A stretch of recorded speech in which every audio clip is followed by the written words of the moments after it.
মানুষের সেবায় সর্বদা নিজেকে নিয়োজিত রাখিব এবং দেশের প্রতি অনুগত থাকিব।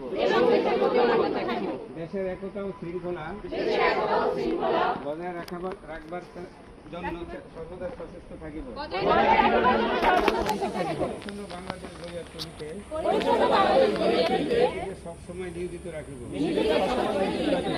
আমাদের আশেপাশের কেউ যেন যত্র যত্র ময়লা আবর্জনা না ফেলেন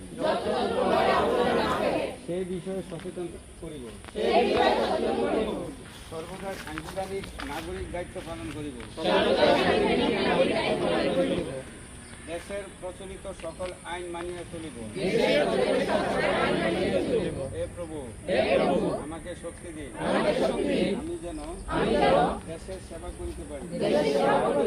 বাংলাদেশকে একটি পরিচ্ছন্ন শক্তিশালী ও আদর্শ রাষ্ট্র হিসেবে গড়ে তুলতে পারি। আমিন। ধন্যবাদ।